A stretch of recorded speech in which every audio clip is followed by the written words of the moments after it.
Storya ng pag-ibig na wagas. Storya ng pagtataksil at pang-aahas. May ginawang panakip butas. May happy ending ang wakas. Damdaming malambot at matigas. Sa live drama, pwede nang ilabas. Tutulo na at tatagas ang mga katas ng nakalipas.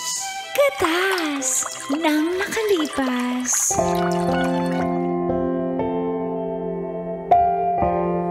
Dear Uncle Dagol And Tita Tanya Chinita.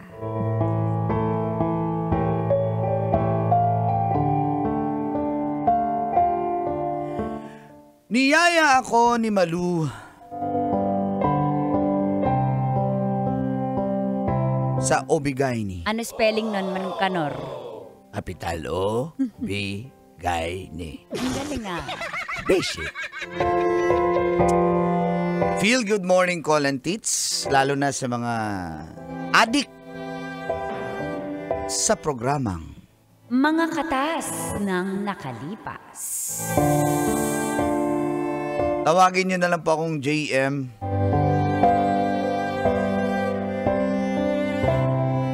...26 years old ng Muñoz, Quezon City.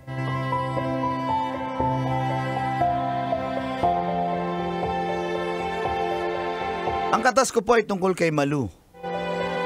30 years old na po siya. First time ko po magka-girlfriend ng mas matanda sa akin. Sa 8 girlfriends ko po, pang-siyam si Malu at siya lang yung pinaka-matured sa lahat. Ay, nako, talaga sinasabi pa kung ilan eh. No? Mga lalaki talaga. Para masabing malaki to, pero maliit. Pang cover up lang. Direto po siya nang kakilala at simula nun, nagchat na po kami. Hanggang sa naging kami na sa loob lang po ng 1 buwan. At umabot po kami ng 5 months. At dito namin sinelebrate ang Mga katas ng nakalipas.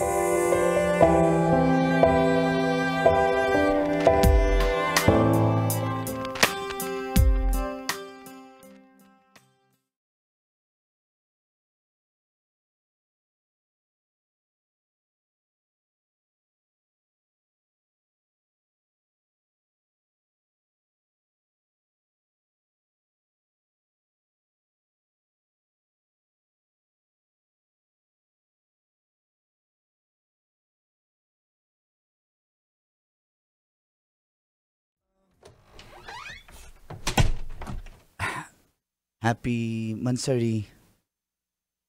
Dito ka? Oo, Mansari natin eh.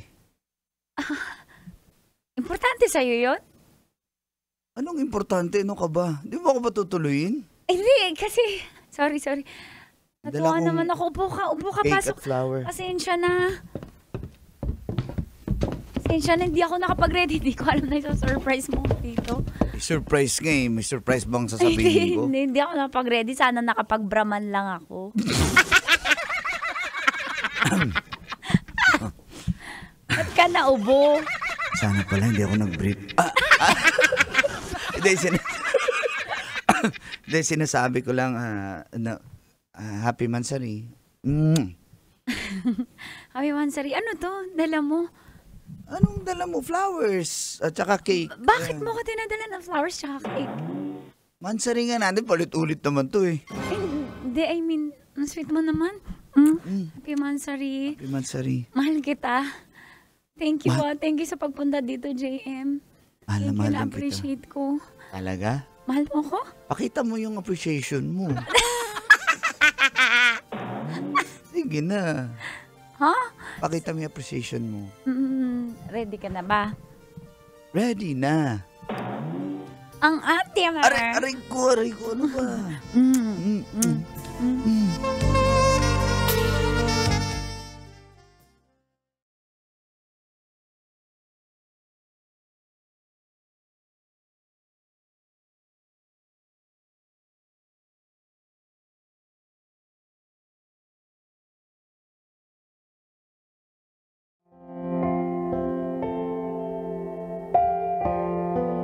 Nakapag-celebrate nga kami ng Mansari Call and Tits.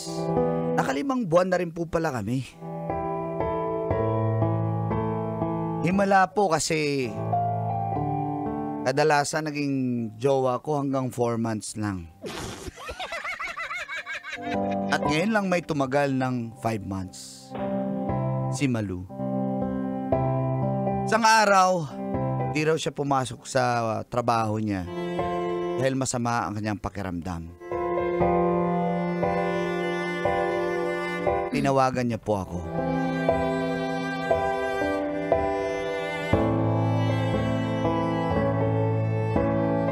Mahal. Oh, Pwede ka makausap? sige, ano May yun? gagawin ka ba ngayon? Day off mo, di ba? May lakad sana pero ano ba yun? Sige na, samahan mo na ako. Sama Pati ka kasi pala ng pumasok. sama ng pakiramdam ko. Grabe yung sakit ng likod ko. Sobrang alay ng alay. Tsaka, di talaga ako makakain. Lagi ako sinasikmura. Samahan mo naman ako sa doktor. Please. Sige, yun lang naman. Thank diba? you. Wait kita dito ha. Sa apartment ha. Okay. Thank you, mahal. Mabilis lang ba yan? Mabilis lang. Thank you, mahal. Wait Oh. kita ah. Okay, mahal. Okay po.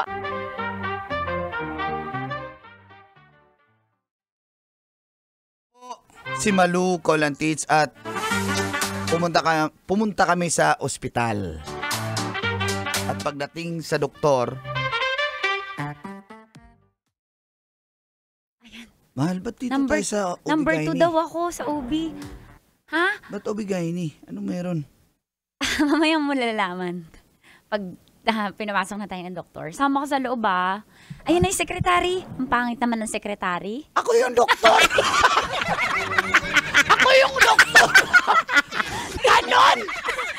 Absent yung secretary ko! Ako yung nag-adjust, diba? Ganon na ngayon eh. Hindi pa nagpasabi Hindi po, sorry po, Walang Dok. hiya. Hindi po agad kayo nagsasabi. Tsaka naka-civilian po kasi kayo. Wow! So pangit ako. Pasok na kayo, ma'am. Opo. Sabi mister mo? Opo, siya po yun. Mister, di pa naman kami mag-asawa. Opo, Alagay, tuloy Mr. kayo. To be, Mr. To be po, Doc. Ayan. Okay, dito mama. Higa na po kayo dyan. Doc, mag-ubad po ba ng ng pantalon? Hindi naman. Oo pala. Itataas po, di ba? Itataas po yung damit. Sige, taas mo yung damit mo. Sige po, ano po yan? Ultrasound? Opo. Bakit? Iba yung tingin? Hindi yan nagbabibrate. Iba yung nasa isip mo. Ang haba po kasi. Di ba to kaya? Kaya po yan. Kaya yan. Ano na bang nangyayari dito? Ayan po yung monitor. Ayan, okay. Check Bakit natin. luma po yung machine nyo? Ba't black and white yan? Ano pa yan eh? 1980s pa yan. Windows 98? O, dyan na ako nag-picture sa yung yearbook. Windows 98? Grabe naman. Okay, grabe sa Nahang ako doon. Mahal, Doc, ano po, teka lang. Eto, mahal, tingnan mo yung monitor. Tingnan mo. Ayan o, ayan. Oh, naririnig niyo, sir? Ano po yun? Busina? Kulog? Heartbeat yan yung bata. Ayan, ayan, pakita ko sa monitor. Ayan, yan yung bata. May tibok na po yung puso niya. Yes, 3 weeks po kayong preggy. Congratulations, mama and sir. Thank you, Doc. Mahal, 3 weeks na si baby. Buntis siya? 3 weeks? Oo, Si baby? 3 weeks na yung baby. Opo, sir. Ba't parang nagugulat pa kayo, sir? Hindi po, hindi niya kasi alam. Dito ko po kasi siya dinalan, hindi niya alam. Surprise pala to. Po. Okay, sir. May- Gusto meron mo gender reveal na? Meron. Pwede po ba yun? 3 weeks, manghuhula din kasi ako eh. Ay, ako hula. Meron po kayong party popper dyan? Ay, wala. Hindi pa nakabili. Wala yung sekretary ko, di ba? Bibili lang ako. Okay lang ba? Yung po, yung para sa cake, para malaman namin kung blue or pink. Mag-gender reveal na, 3 weeks pa lang. Eh, sir, congrats. Ma'am, sir, Mahal, congratulations. congrats daw, sabi ni Doc. Sagutin mo siya. Salamat, Thank Doc. you, Doc. Excited po yan. Ganyan lang po yun, pero excited po yan siya. Buntis siya?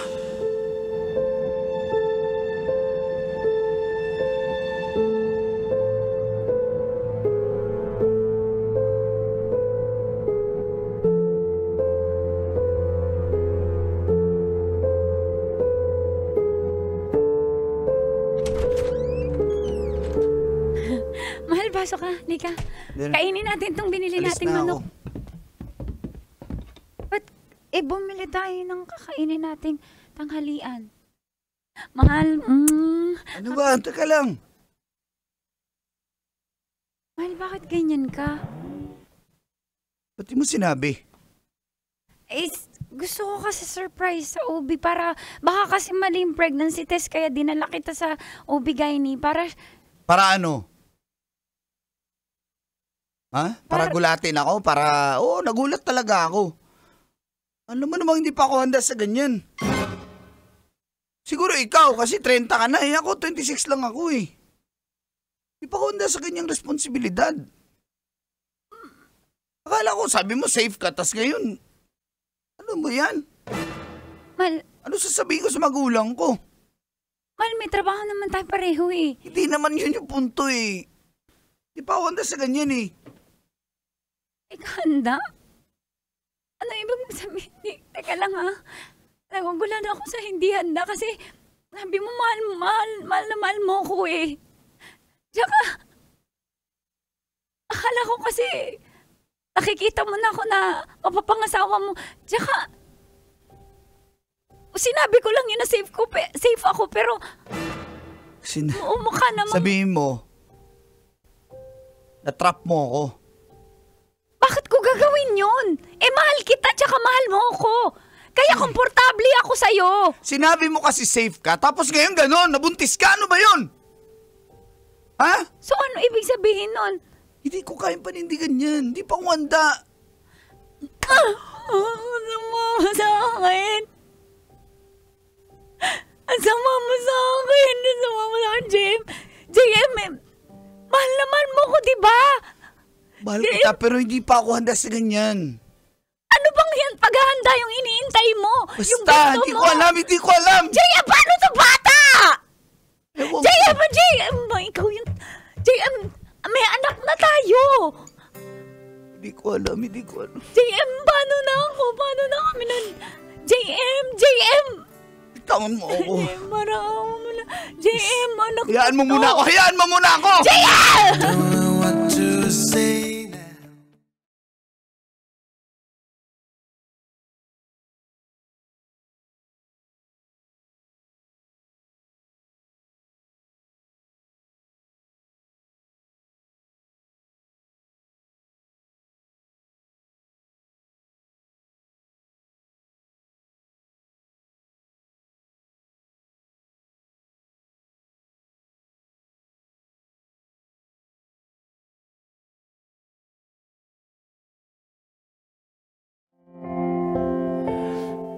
Di ko po alam anong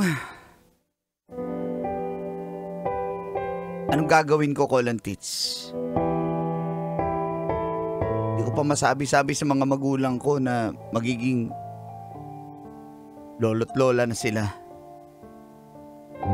Kinabahan po talaga ako. Tawag pa rin ang tawag sa akin, si Malu.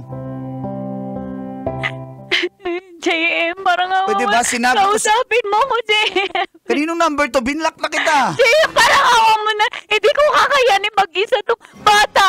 Kailangan ka ng bata. Kailangan kita, JM. JM, parang ako. Tanan mo na ako. Hindi ko kayang responsibilidad na... O sige, bibigay ako pero... JM, hindi yun yung kailangan ko. Kailangan kita. Sabi mo, mahal mo ko. JM, parang ako mo na. JM. JM. Kung nga kaya. JM, parang ako. Pwede ba tantanan mo na ako? JM, please huwag mo ibaba yung telepono.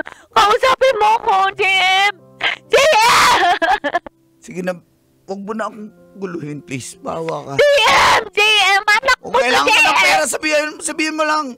Magkano na naman sweldo ko, pero sige, bibigyan kita ng parte doon. JM, ikaw yung kailangan ko, JM. Mahal kita, JM. Mahal kita, di ba? Mahal mo ko, sabi mo. Mahal mo ko eh.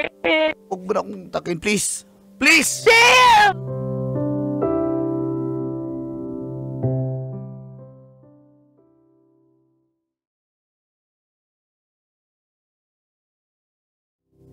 Hindi pa po talaga ako handa, Colin Tits, na maging ama. Kaya umiwas na po talaga ako kay Malu. Hanggang sa buti na lang na nahimik na siya. At makalipas ang mahigit 1 taon, di na po siya nanggugulo. Pero ini-stalk ko po yung kanyang Facebook. Tinitignan ko kung anong itsura ng anak namin. Pero wala po siyang post eh.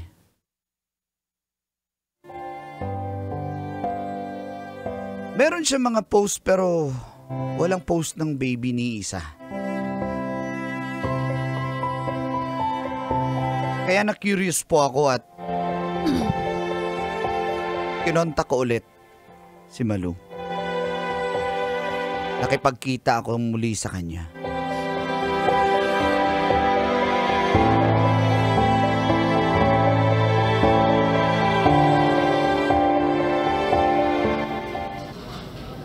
Kain ka pa ha?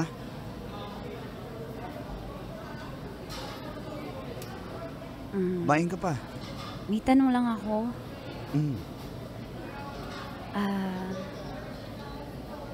Bakit?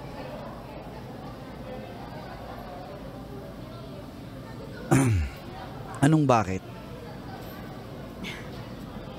Baka kasi mag-assume na naman ako eh, na kaya ka nakapagkita kasi mahal mo ko. Kaya tinatanong ko na kung bakit. May tanong din ako sa'yo. Bakit ka pumayag na makipagkita ngayon? Di ba galit ka sa akin? Hindi ko din alam eh. Siguro, di ba naman talaga ako nakakamove on eh.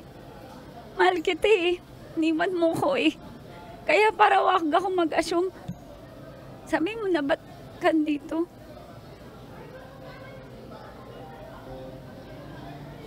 Gusto ko malaman anong nangyari. JM. Kasi tinitignan ko yung... Oo, inaamin ko, ini-stalk pa rin kita sa Facebook. Pero wala akong makitang post mo ng baby o... Sino ba ini-stalk mo? Ako talaga o yung crush mo si Maui Taylor? Dalawa. Ba't ko inamin? Hindi, kasi ano eh... Alam mo naman, hindi, ang ibig ko sabihin... Yung bata, ano nangyari?